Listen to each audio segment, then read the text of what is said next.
जितने भी लोग नए हैं आप पहले YouTube चैनल को सब्सक्राइब करें ताकि कोई भी वीडियो आप मिस न कर सकें।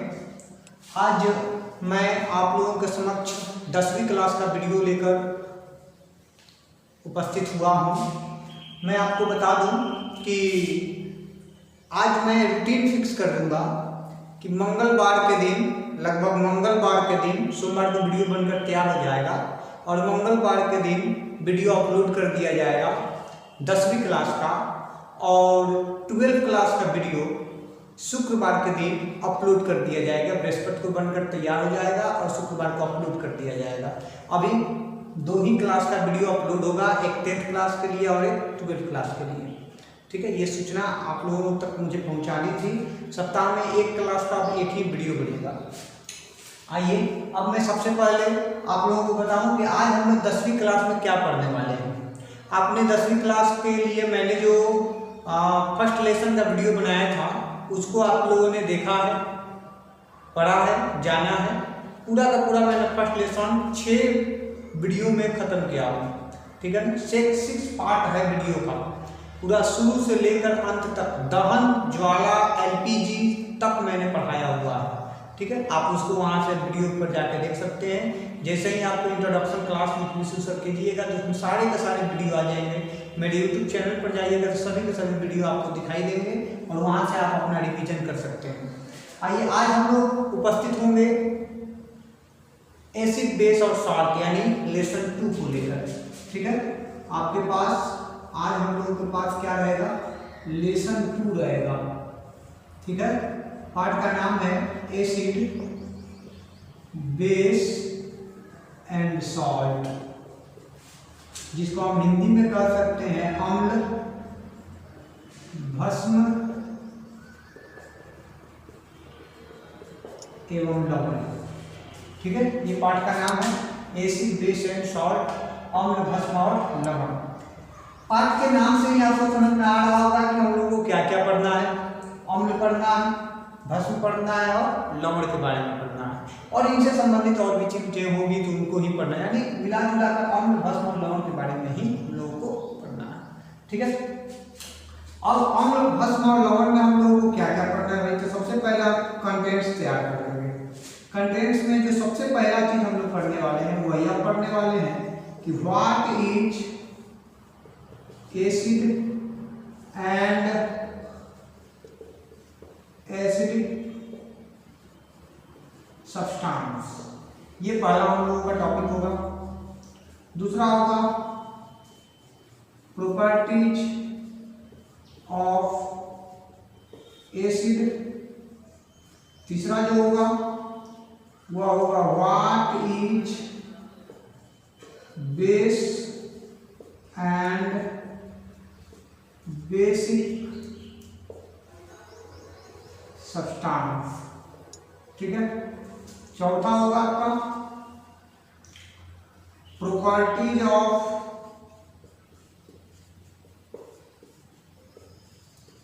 बेस। ठीक है, पांचवा होगा salts, nomenclature of salts,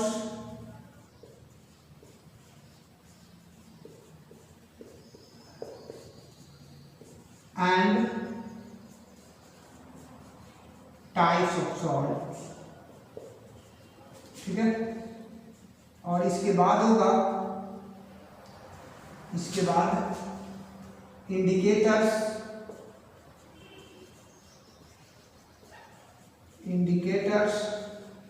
and there types.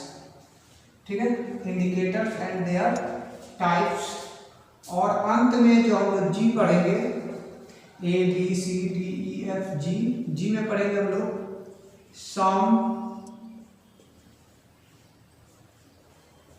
Important salts and alkali. एक एल्कली के बारे में भी हम लोग पढ़ते हैं। पहला हम लोग पढ़ेंगे कॉमन सॉल्ट के बारे में, फिर हम लोग पढ़ेंगे कास्टिक सोडा के बारे में, कास्टिक सोडा, फिर हम लोग पढ़ेंगे बेकिंग सोडा, फिर हम लोग पढ़ेंगे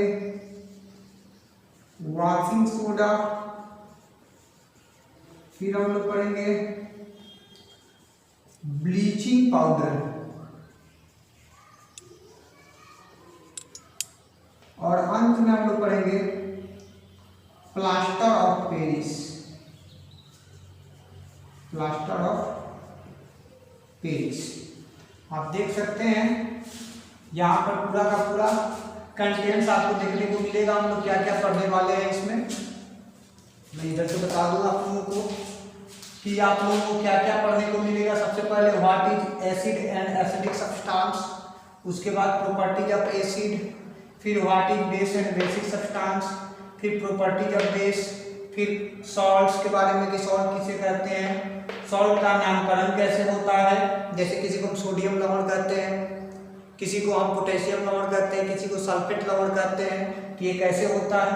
टाइप्स ऑफ सॉल्ट, कुछ सामान्य लवण होते हैं, कुछ अम्लीय लवण होते हैं, कुछ क्षारीय लवण होते हैं, तो टाइप्स ऑफ सॉल्ट्स। और उसके बाद इंडिकेटर्स और देयर टाइप्स। इंडिकेटर्स मतलब जो अम्ल, भस्म और लवण की जानकारी देता है, ठीक है।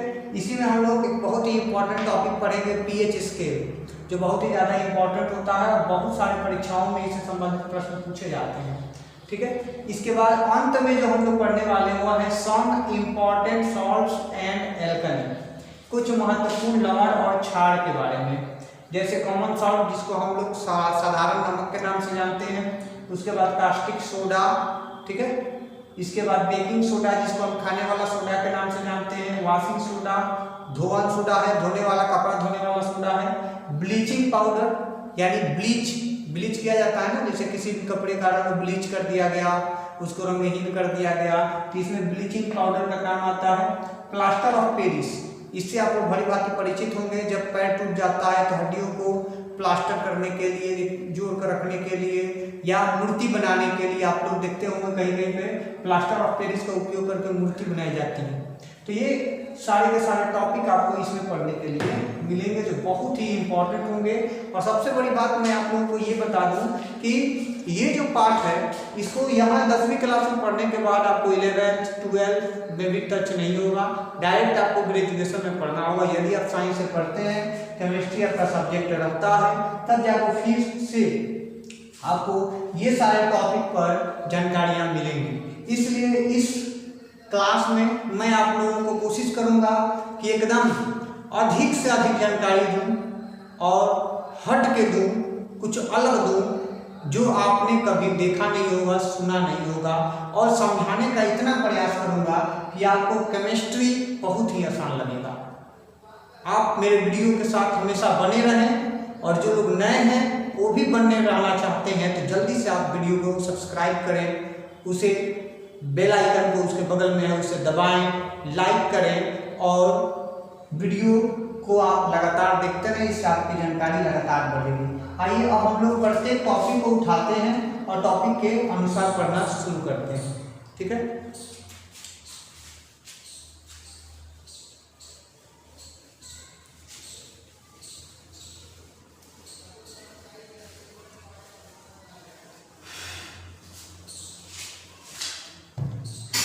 सबसे पहले हम लोग ए उठाते हैं, what is acid and acidic substance, ये लेते हैं। तो सबसे पहले इसमें देखने को मिल रहा है हमको, पहले जानना एसिड क्या है तब जाके एसिडिक सब्सटेंस क्या है।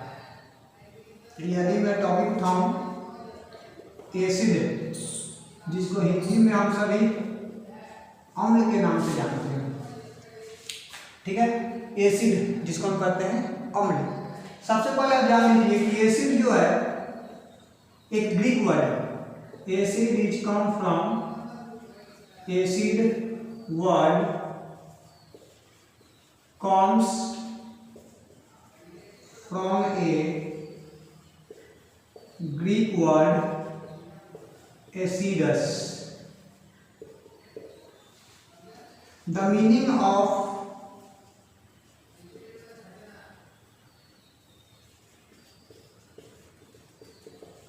Acidus is sour. सावर मतलब खट्टा। आप लोग जानते होंगे सावर का मतलब क्या होता है, खट्टा होता है। तो आप यहाँ समझ रहे होंगे कि एसिड क्या है। तो एसिड तो पहले जानिए कि यह एक ग्रीक वर्ड से आया है जो एसिडस है, और इसका मीनिंग होता है सावर यानी खट्टा। यानी परिभाषा यहाँ से आ सकती है कि अम्ल क्या है। तो अम्ल एक ऐसा पदार्थ है जो स्वाद में खट्टा होता है। अम्ल क्या है, तो अम्ल एक ऐसा पदार्थ है जो स्वाद में खट्टा होता है। ठीक है, अब इसके बाद से मैं आप लोगों को बताऊं कि इसके अलावा भी बहुत सारी परिभाषा है जिसको अलग अलग समय में अलग अलग वैज्ञानिकों ने अपने अपने विचारों के अनुसार, अपने प्रयोगों के अनुसार दिया हुआ है। सबसे पहले यदि मैं डेफिनेशन ऑफ एसिड की बात करूं, डेफिनेशन ऑफ एसिड की बात करूं, तो सबसे पहले जो नंबर आता है वो हम एंशिएंट कॉन्सेप्ट के बारे में जानते हैं। एंशिएंट कॉन्सेप्ट यानी प्राचीन अवधारणा। तो प्राचीन अवधारणा जो है वो आप देख सकते हैं, प्राचीन अवधारणा इसके ग्रीक वर्ड से आया हुआ है कि अम्ल क्या है, तो अम्ल स्वाद में खट्टा होता है। यानी कोई भी पदार्थ हम लेते हैं और यदि वो स्वाद में खट्टा लगता है तो वह अम्लीय पदार्थ है और उसमें अम्ल विद्यमान है। ये बात पहले के लोग समझते थे। जिस भी पदार्थ को इन्होंने चखा वह स्वाद में खट्टा लगा, उसका नाम रख दिया एसिड। क्या रख दिया, एसिड। यही ग्रीक वर्ड में, ग्रीक देश में चला जाए तो लोग एसिड न करके एसिडस कहा करते थे। हमारे देश में आइए तो खट्टा को हम लोग एसिड नहीं करते, एसिडस नहीं करते, हम सावर कहा करते हैं। ठीक है, खट्टा कहते हैं। इस प्रकार से ये वर्ड हमेशा सफर में रहा। तो एंशिएंट कंसेप्ट के अनुसार बात यहाँ पे आ जाती है कि यदि कोई पदार्थ हम चखते हैं और वह चखने में खट्टा लगता है तो वह अम्ल कहलाता है। और समस्या ये आ रही थी, ये धारणा, ये जो अवधारणा है क्यों छोड़ना पड़ा। समस्या ये थी कि अब क्या हम हर पदार्थ को चखकर साबित करेंगे कि वह अम्ल है कि नहीं है। और कुछ ऐसे भी पदार्थ थे जो विषैले प्रकृति के थे, जो संक्षारक प्रकृति के थे। तो उन पदार्थों की जानकारी कैसे होगी कि यह अम्ल है अथवा नहीं है, या और कोई पदार्थ है, इसके बारे में जानकारी नहीं हो पाती थी। इसलिए एक नया कंसेप्ट आया जिसको हम लोग लेवाइशिए के कंसेप्ट के नाम से जानते हैं। एक नया कंसेप्ट आया जिसको हम लेवाइशिए के कंसेप्ट के नाम से जानते हैं, लेवाइशिए। अकॉर्डिंग टू लेवाइशिए, अकॉर्डिंग टू लेवाइजर, कहीं कहीं तो लेवाइशिए लिखा है, लेवाइजर लिखा है, लभवाजे लिखा है, घबराना नहीं है, यह मेरी है तब यही सही है। ठीक है, लेवाइशिए क्या करते हैं, लेवाइशिए ने जितने भी अम्लों को देखा उस पर प्रयोग किया तो उन्होंने एक कॉमन चीज देखा। कॉमन क्या देखा, याद रहे मैं बता दूं, ये बात इन्होंने 1787 ईस्वी में किया था। इन्होंने 1787 ईस्वी में अपनी अवधारणा को दिया था और उन्होंने कहा कि किसी भी एसिड का एक कॉमन बात ये होता है कि उसमें मुख्य रूप से ऑक्सीजन विद्यमान रहता है। और इस आधार से उन्होंने कहा कि जैसे SO2 को आप देखिए, आप SO3 को देखिए, आप CO2 को देखिए। ठीक है, तो ये आप इस प्रकार से बहुत सारे एग्जाम्पल ले सकते हैं। NO2 हो सकता है, ठीक है, बहुत सारे एग्जाम्पल ले सकते हैं। तो आप यदि यहाँ पर देखिएगा तो ये सल्फर का ऑक्साइड है, ये ट्राइऑक्साइड है, डाइऑक्साइड है, नाइट्रोजन डाइऑक्साइड हो सकता था। ठीक है ना, P2O5 हो सकता था। ऐसा करके उन्होंने देखा तो पता चला कि जितने अम्ल थे उस अम्ल में मुख्य रूप से ऑक्सीजन विद्यमान था। इसलिए उन्होंने कहा कि अम्ल ऐसा पदार्थ होता है जिसका एक अवयव आवश्यक रूप से ऑक्सीजन होता है। ठीक है, आवश्यक रूप से ऑक्सीजन होता है। इन्होंने इसको परिभाषित भी किया और भस्म की परिभाषा कर दिया कि भस्म वह पदार्थ होता है जो अम्ल से क्रिया करके लवण तथा जल का निर्माण करता है। कह ये भस्म की बात है, हम लोग फिलहाल में अम्ल के बारे में जान रहे हैं।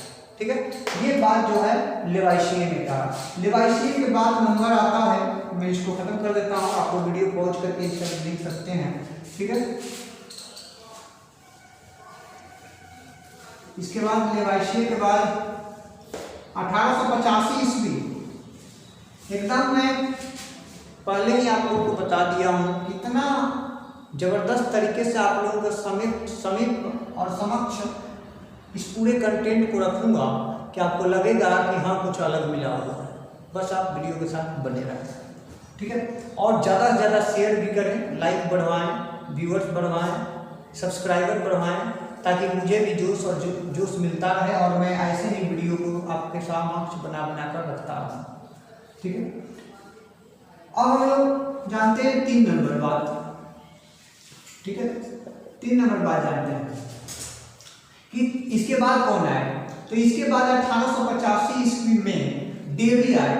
आप लोगों ने according to Davy, Humphry Davy का नाम सुना होगा, जो सेफ्टी लैंप के आविष्कारक हैं, हम्फ्री डेवी, ठीक है। कब आए? 1885 में।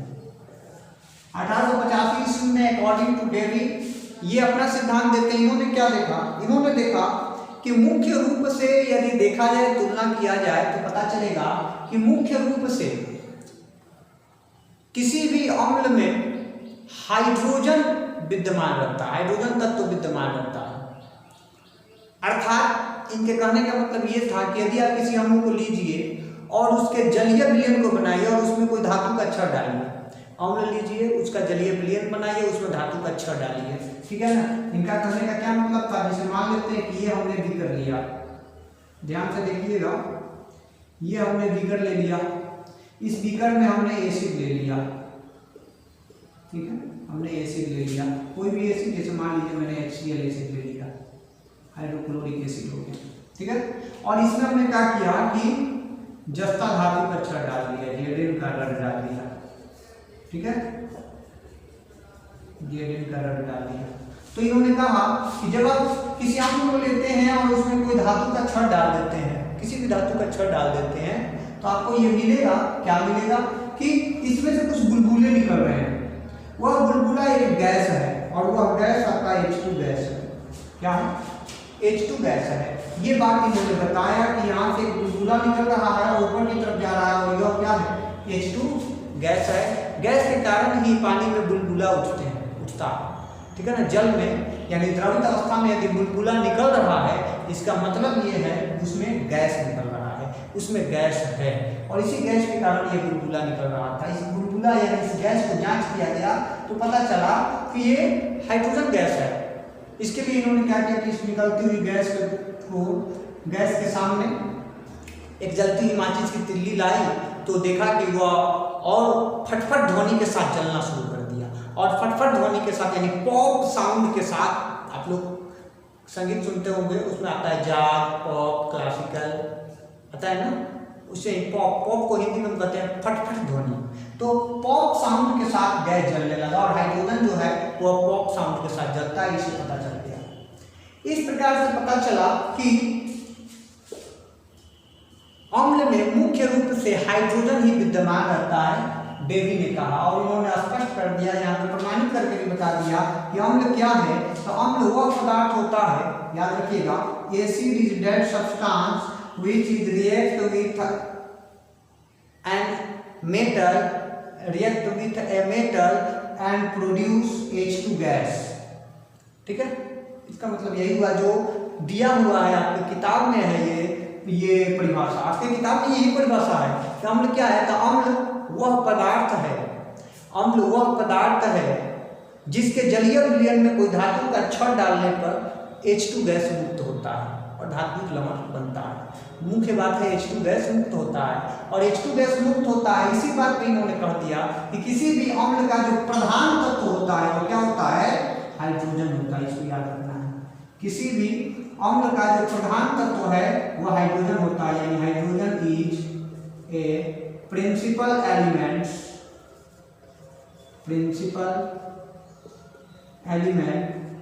Of an acid, of any acid लिखा जाए और अच्छा रहेगा। इसको याद रखना है आप लोगों को कि hydrogen is a principal element of any acid according to Davy, Humphry Davy, ठीक है, अकॉर्डिंग टू हम्फ्री डेवी।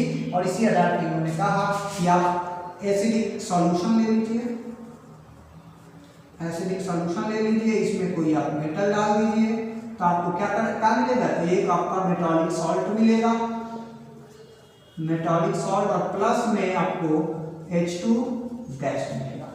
और ये कंसेप्ट क्लियर करता है कि किसी भी अम्ल में प्रधान तत्व के रूप में हाइड्रोजन विद्यमान रहता है। बार बार मैं उसी चीज को बता रहा हूँ। आइए एग्जाम्पल दिखा दें, एग्जाम्पल भी मैं आप लोगों को दिखा दूँ। जैसे मेरे पास HCl है, H2SO4 है, HNO3 है, तो आप देख रहे होंगे। अब मैं क्या करता हूँ कि HCl एसिड लेता हूँ, मैं Zn को डाल देता हूँ, क्या बना, ZnCl2 का सॉल्ट बना और H2 गैस बाहर निकल गया। ठीक है, मैं क्या करता हूँ H2SO4 लेता हूँ जो तेजाब है, सल्फ्यूरिक एसिड है। ठीक है, इसमें मैं क्या करता हूँ कि कोई भी, मान लो मैंने Mg डाल दिया तो बनेगा MgSO4 प्लस में निकल गया H2 गैस।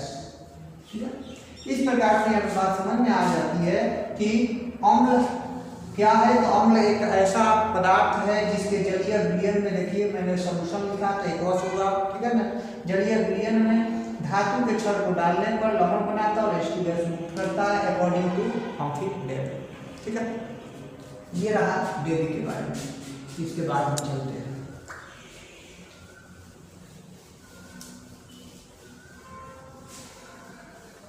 इसके बाद ये सारी की सारी परिभाषाएं जो थी वह अवधारणात्मक थी और कोई नया कंसेप्ट के आधार पर नहीं था। एकदम नवीन विचारधारा के रूप में, यानी आधुनिक विचारधारा के रूप में एक परिभाषा आया अम्ल का और उसे सर्वविदित किया गया, सर्वमान्य रूप से माना गया, उसे रखा गया। ठीक है, और उसे देने वाले वैज्ञानिक का नाम 1887 ईस्वी में जिन्होंने दिया, 1885 के 2 साल बाद, यानी डेवी के 2 साल बाद उनका नाम हुआ आर्हेनियस साहब। आर्हेनियस ने बहुत ही सुंदर और सटीक परिभाषा दिया, बिल्कुल आधुनिक विचारधारा के आधार पर।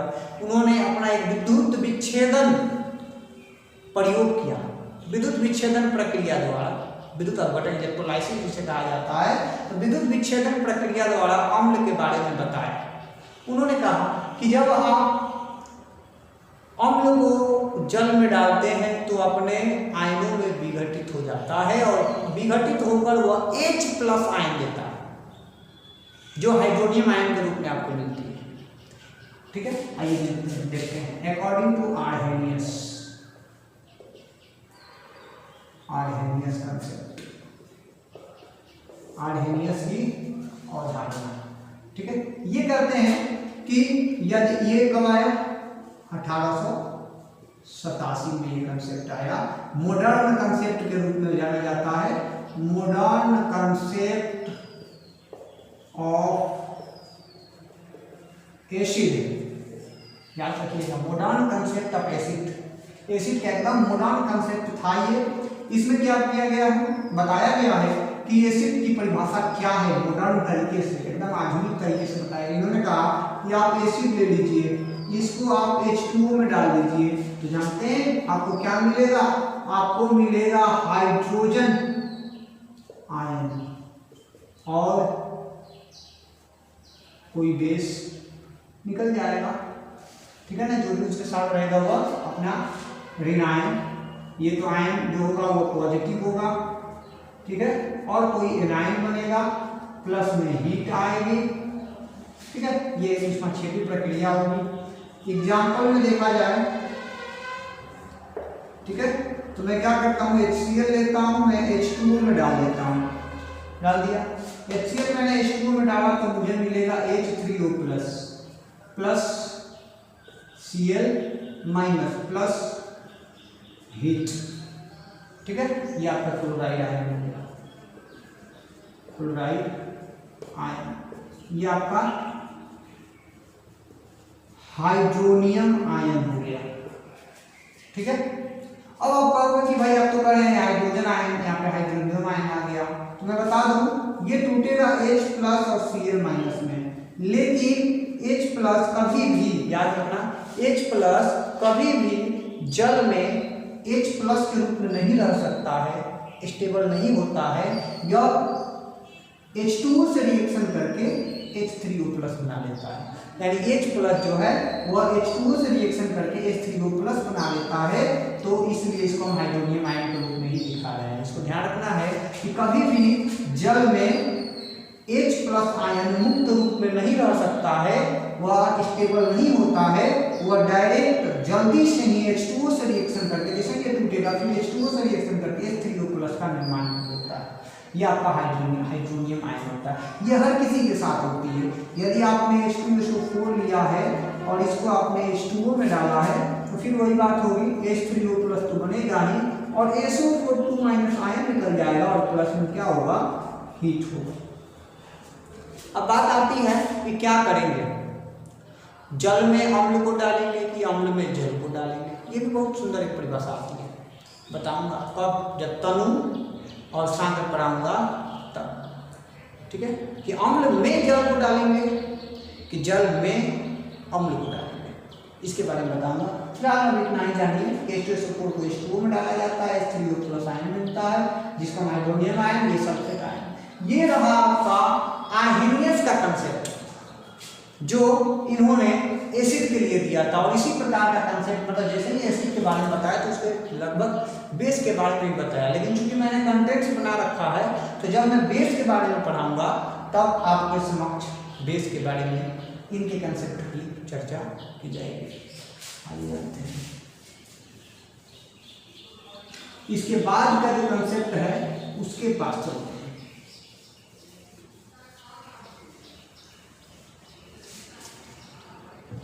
अभी तक हम लोगों ने 3 कंसेप्ट पढ़ा, चौथा कंसेप्ट पढ़ने जा रहे हैं ना। हमने पढ़ा प्राचीन, उसके बाद हमने लेवाइशिय पढ़ा, फिर डेवी पढ़ा, फिर आर्हेनियस पढ़ा, यानी 4 कंसेप्ट पढ़ लिए, माफ कीजिएगा, थोड़ा सीक्वेंस घबरा गया था, उसको आपको देख लीजिएगा। पहले हमने प्राचीन पढ़ा था, फिर हमने लेवाइशिय के बारे में पढ़ा, फिर डेवी के बारे में पढ़ा, तब जाके आर्हेनियस के बारे में पढ़ा। हम 5वां कंसेप्ट पढ़ने जा रहे हैं, ठीक है, ब्रॉन्स्टेड लॉरी कंसेप्ट। मैं आपको बता दूं अर्नेस्ट ब्रॉन्स्टेड और लॉरी के बारे में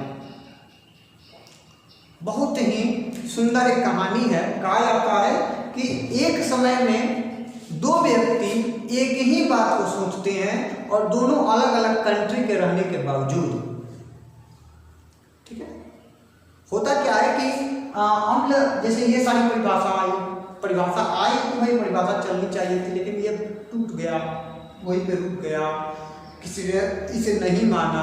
इसका कारण था, जैसे आर्हेनियस ने ये तो बता दिया कि अम्ल वह है जो जल में घुलता है तो H प्लस आयन मुक्त करता है, वह हाइड्रोनियम आयन के रूप में मिलता है, लेकिन उसके बारे में क्या, जिसके पास हाइड्रोजन है ही नहीं। SO2 के पास हाइड्रोजन नहीं है, CO2 के पास हाइड्रोजन नहीं है, NO2 के पास हाइड्रोजन नहीं है, SO3 के पास हाइड्रोजन नहीं है, तो क्या ये अम्ल नहीं है? लेकिन है तो ये अम्ल। तो इसलिए एक नए कंसेप्ट की आवश्यकता थी और इस प्रकार से वैज्ञानिकों की सभा बैठी और ये टॉपिक रखा गया। सभी लोग अपने अपने घर को चले गए। कुछ दिनों बाद फिर से सभा बुलाई गई और उस सभा में अर्नेस्ट ब्रॉन्स्टेड और लॉरी दोनों ने एक ही कंसेप्ट दिया और वह कंसेप्ट यही था कि अम्ल वह पदार्थ है जो प्रोटॉन का त्याग करता है और भस्म वह पदार्थ है जो प्रोटॉन का ग्रहण करता है। जो बात ब्रॉन्स्टेड ने कहा वही बात लॉरी ने कहा। तो चूंकि पहले जितने भी कंसेप्ट आते थे, थ्योरी आती थी, उन सब के लिए क्या होता था कि वैज्ञानिक के नाम के साथ जोड़कर उसको डाला जाता था। न्यूटन्स का थ्योरी है, आइंस्टीन का थ्योरी है, ठीक है, इसी करके डाला जाता था। लेकिन अब भाई दो आदमी एक ही बात को बता रहे हैं, क्या किया जाए? तो ठीक वही काम हुआ जैसा सत्येंद्रनाथ बोस और अल्बर्ट आइंस्टीन के साथ बोस आइंस्टीन कंडेंसेट किया गया था। दोनों का नाम था, सत्येंद्रनाथ बोस से बोस लिया गया था, अल्बर्ट आइंस्टीन से आइंस्टीन लिया गया था और नाम रखा गया था बोस आइंस्टीन कंडेंसेट पदार्थ की 5वीं अवस्था के बारे में, जिसको हम संक्षेप में BEC के नाम से जानते हैं। ठीक वही काम यहाँ पे किया गया। अर्नेस्ट ब्रॉन्स्टेड से ब्रॉन्स्टेड लिया गया और लॉरी से, जो लॉरी का पूरा नाम मुझे याद नहीं पड़ रहा है, ठीक है, लॉरी, फिर ब्रॉन्स्टेड लॉरी, दोनों आपस में मिले और कंसेप्ट बना Bronsted Lowry concept. According to Bronsted lorry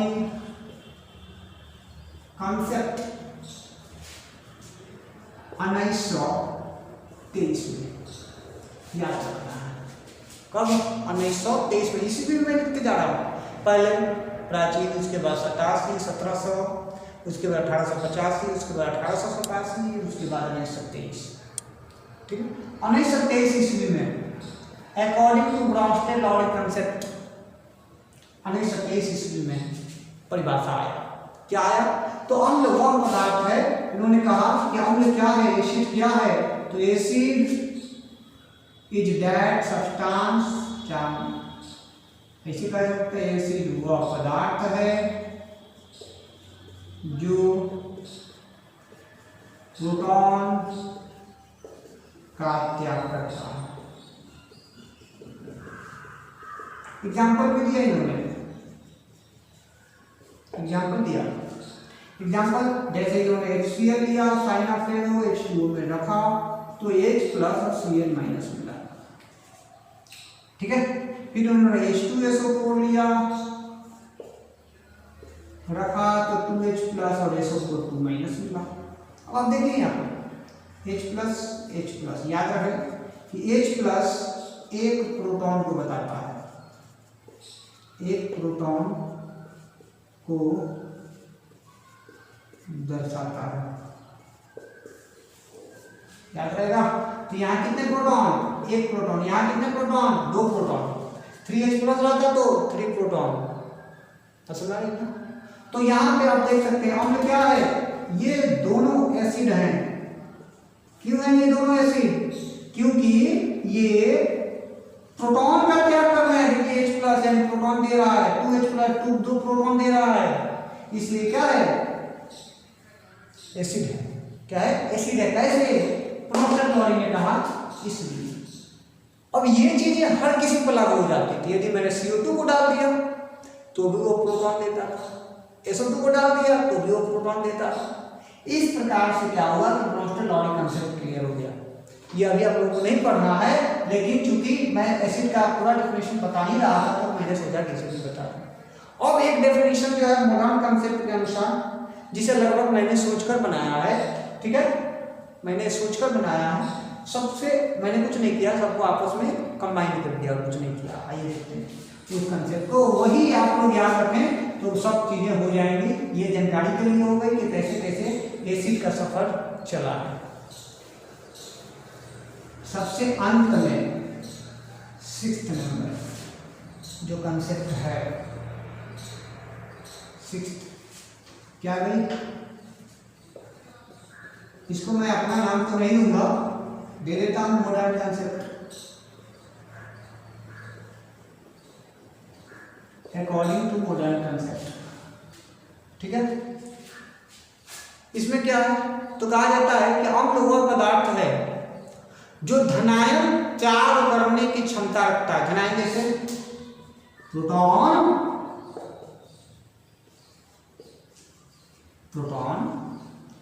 धनायन त्याग करने की क्षमता रखता है, प्रोटॉन को लॉस करने की क्षमता रखता है। ठीक है ना, proton means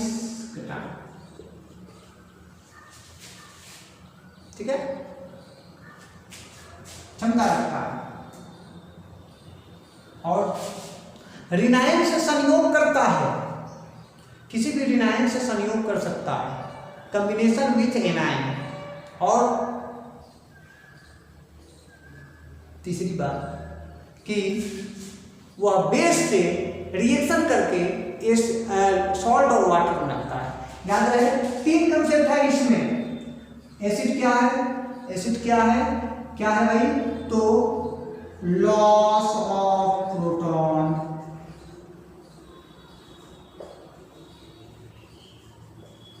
strength of loss of proton, पहला कंसेप्ट। दूसरा क्या करता है, दूसरा combination with anion.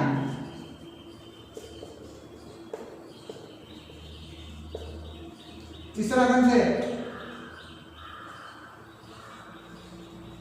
react with base or alkali and formed salt and water.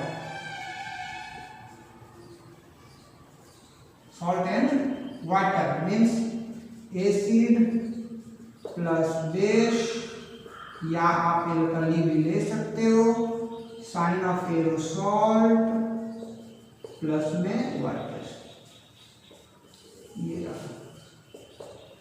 ये रहा मॉडर्न कंसेप्ट जिसमें बताया गया है कि यह क्या कर सकता है, प्रोटॉन का क्या कर सकता है, यानी धनायन का क्या कर सकता है। इसको आप कैटायन यानी पॉजिटिव आयन भी कर सकते हैं। कॉम्बिनेशन विथ एन आयन कहने का मतलब निगेटिव आयन, और रिएक्ट विथ बेस और alkali and form salt and water. जैसे यहाँ पर दिखाया गया एसिड या बेस एल्कली से क्रिया करता है और सॉल्ट और वाटर बनाता है। तो समझ जाना है कि जो सब्सटेंस मैंने लिया है, जो प्रोटॉन का त्याग कर रहा है या धनायन का त्याग कर रहा है, जो ऋणायन से संयोग कर रहा है, जो किसी बेस या एल्कली से रिएक्शन करके सॉल्ट और वाटर बना रहा है, तो लिया गया सब्सटेंस क्या है, एसिड है। क्या है, एसिड है। बात को क्लियर करना है। इस प्रकार से यहाँ पे टोटल डेफिनेशन क्लियर हो गया, यानी व्हाट इज एसिड कभी क्लियर हुआ। हम लोग पढ़ेंगे अब एसिडिक सब्सटेंस। ठीक है, एसिडिक सब्सटेंस जानते हैं आइए। अब हम लोग इसी का जो पार्ट है, व्हाट इज एसिडिक सब्सटेंस, अंग्रेजी में आप इसे अम्लीय पदार्थ कह सकते हैं। अंग्रेजी में आप इसे अम्लीय पदार्थ कह सकते हैं। एसिडिक सब्सटेंस क्या है, बहुत आसान सा परिभाषा, छात्रों में पढ़ा होगा वही परिभाषा फिर यहाँ पे। वह पदार्थ जिसमें अम्ल विद्यमान रहता है, कोई पदार्थ है उसमें अम्ल है, एसिडिक सब्सटेंस। ठीक है, और अधिकांश तो प्रकृति में हम देखेंगे तो अम्लीय पदार्थ बहुत सारे मिलते हैं। जैसे हम नींबू खा रहे हैं, स्वाद में खट्टा है, उसमें अम्ल है। हम आम खा रहे हैं, स्वाद में खट्टा है, उसमें अम्ल है। दूध का खट्टा हो जाना, जिससे दही में परिवर्तित हो जाना। ठीक है, तो सुना एकदम। जैसे हम संतरा खा रहे हैं, उसमें अम्ल है। टमाटर खा रहे हैं, उसमें अम्ल है। चींटी ने डंक मारा, हमें खुजली होने लगी, दर्द होने लगा, वह एक अम्ल छोड़ गई। सिरका में अम्ल होता है। बैटरी का पानी लग जाने से संक्षारित होने लगता है, अन्यथा खुजली करने लगता है, उसमें अम्ल है। पेट में हमारे अम्ल है, हाइड्रोक्लोरिक अम्ल, आप जानते होंगे। तो नींबू में अम्ल है, संतरा में अम्ल है, दूध में अम्ल है, इसलिए हम कहेंगे कि ये सब अम्लीय पदार्थ है। क्या है, अम्लीय पदार्थ। देखिए अम्लीय पदार्थ, यानी कह सकते हैं कि वे सभी पदार्थ जिनमें अम्ल विद्यमान हो अम्लीय पदार्थ कहलाते हैं। यानी दो substance in which contain acid, the those substance which contain acid that is called that are called acidic substance। यानी वे पदार्थ जिनमें अम्ल विद्यमान होते हैं वो एसिडिक सब्सटेंस यानी अम्लीय पदार्थ कहलाते हैं। जैसे मैं नींबू हो गया, संतरा हो गया, ठीक है, बहुत सारे। आइए मैं एग्जाम्पल से दिखा देता हूँ। एक तरफ मैं लेता हूँ अम्लीय पदार्थ, एकदम इसको रट जाना है, और एक तरफ मैं ले लेता हूं आपको विद्यमान अम्ल।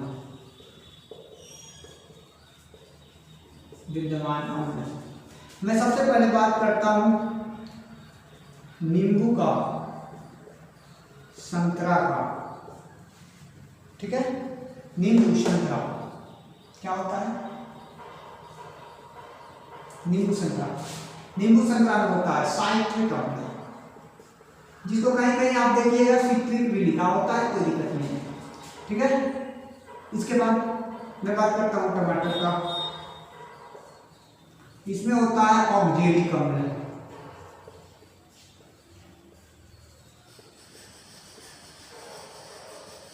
ठीक है, मैं बात करता हूँ अमरूद का। अमरूद आप खाते होंगे, ऑक्जेलिक अम्ल। ठीक है, मैं बात करता हूँ आम, इमली। ठीक है, कच्चा आम, इमली, अंगूर। अंगूर इसमें होता है टार्टरिक अम्ल। मैं बात करता हूँ सिरका। वेरी इंपॉर्टेंट क्वेश्चन, एकदम फेमस है। विनेगर, एसिडिक अम्ल। फॉर्मूला भी यदि पूछ दे तो लिख देना है CH3COOH। ठीक है, एक है चींटी का डंक। चींटी हो या बिच्छू हो या फिर एक नेटल का पौधा आता है, नेटल का पौधा, इसमें होता है फॉर्मिक अम्ल। फॉर्मिक,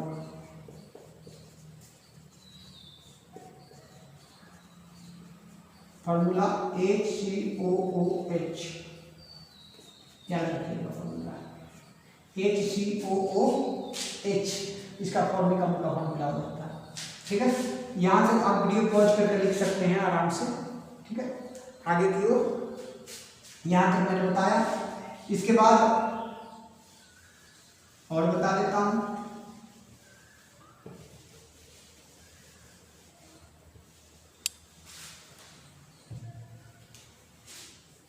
अम्लपीत,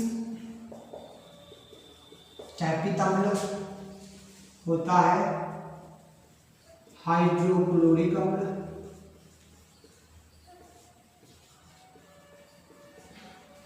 जिसको हम लोग HCl कहते हैं,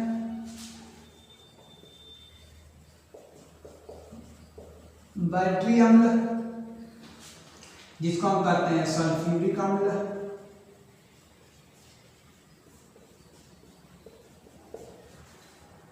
H2SO4 फॉर्मूला होता है। ठीक है, मैं क्या करता हूँ, मक्खन ले लेता हूँ, ब्यूटरिक अम्ल या ब्यूटेनोइक अम्ल। इसमें होता है CH3 और ब्यूटेनोइक अम्ल, C3H7COOH। ठीक है, ब्यूटेनोइक अम्ल। ठीक है, दही, लैक्टिक अम्ल।